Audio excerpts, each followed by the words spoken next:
Being prepared for a natural disaster means having a solid plan in place. One of the best ways to stay organized is by creating a disaster preparedness binder.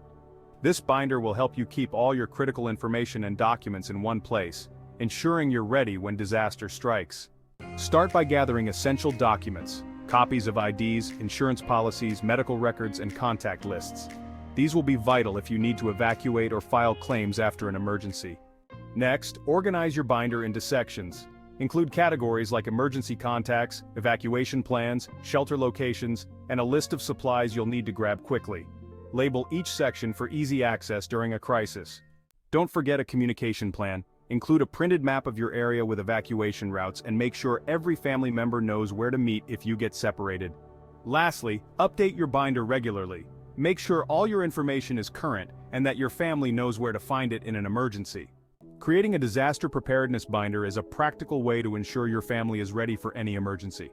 Hey, if you like this video and want more info on this topic, click on this video here. You can also get more life-saving information at isurvivethrive.com, and of course don't forget to subscribe to our I Survive Thrive YouTube channel. Check the description below this video for helpful links.